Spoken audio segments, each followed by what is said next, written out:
Right now, billions of people trust systems they've never seen, never touched, and never verified. Banks, databases, institutions. But there's a technology that removes trust entirely and still works better. For thousands of years, power has belonged to those who control records, money, identity, ownership. Today, that power is being rewritten, not by governments, not by corporations, but by code. Everyone thinks blockchain is about digital money. That's the smallest idea it represents. The real impact has nothing to do with getting rich and everything to do with who controls truth. This technology doesn't announce itself. It doesn't ask permission. Yet it's already tracking food you eat, securing medical data, and redefining ownership quietly, globally, irreversibly. And once you see how it works, you'll realize blockchain isn't just another technology. It's a shift in how the world decides what can be trusted. Blockchain first appeared in 2008, created by a mysterious figure, or possibly a group, known as Satoshi Nakamoto. At the time, the world was going through one of the worst financial crises in history.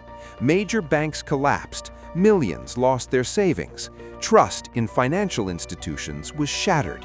Blockchain was designed as a response to that moment. It asked a bold question: what if we didn't have to trust institutions at all? What if trust could be replaced with math, transparency, and shared verification? So how does blockchain actually work? Let's break it down simply. When a transaction or piece of data is created, it's broadcast to a network of computers known as nodes. These nodes don't blindly trust the information. They verify it using agreed-upon rules and cryptographic checks. Once enough nodes confirm that the data is valid, it gets locked into a block. That block is then sealed using cryptography and permanently connected to the previous block in the chain. To change one record, someone would have to change every block on every computer in the network at the exact same time. That's practically impossible. And that's what makes blockchain powerful. That's what makes it trustless, but still trustworthy. Fast forward to today, and blockchain is no longer just an idea.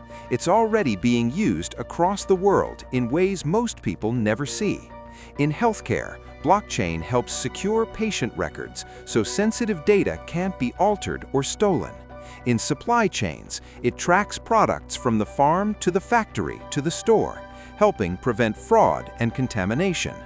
In voting systems, blockchain can create transparent and tamper-proof records that reduce manipulation. In digital identity systems, it allows people to prove who they are without handing over their personal data to dozens of companies. Even artists and creators use blockchain to prove ownership of their work and protect their rights in a digital world. At first, blockchain was largely ignored. Early on, most people didn't see its potential, and it was widely misunderstood. Critics dismissed it as a passing trend, a speculative bubble fueled only by hype and cryptocurrencies. But as time passed, data breaches became more frequent, misinformation spread faster than ever, and trust in centralized systems weakened. Blockchain began to emerge as a solution the world couldn't ignore. The modern world doesn't run on money alone. It runs on data. From personal information to financial transactions, nearly every aspect of our lives depends on it. Blockchain changes the rules entirely. It gives people control, transparency, and security over information, shifting power away from central authorities and toward individuals. What was once dismissed as a novelty is now becoming a fundamental part of how society manages, secures, and trusts data in an increasingly digital world. Blockchain matters because it fundamentally shifts power in ways the modern world has never experienced before. It moves power away from centralized institutions that control systems, data, and decisions, and places it back into the hands of individuals. It shifts power away from secrecy, closed doors, and hidden processes, and toward transparency, where actions can be verified by anyone. It replaces permission-based systems, where access is controlled by authorities, with true ownership, where people directly control their assets, data, and identity. Most importantly, blockchain introduces a world where trust is no longer demanded from users, but built directly into the system itself, forcing us to rethink how value, identity, and information move through society. This is why blockchain is bigger than cryptocurrency. It's not just about making people rich, chasing price charts, or replacing traditional banks. At its core, blockchain is about rethinking how systems are built and who they serve. It focuses on creating systems that are harder to corrupt, harder to manipulate, and far more transparent than the ones we rely on today. Systems where trust is not promised by powerful institutions, but enforced by technology itself. More importantly, blockchain is about giving individuals real control over their digital lives, their data, their identity, and their ownership in a world that increasingly depends on technology and digital decisions every single day.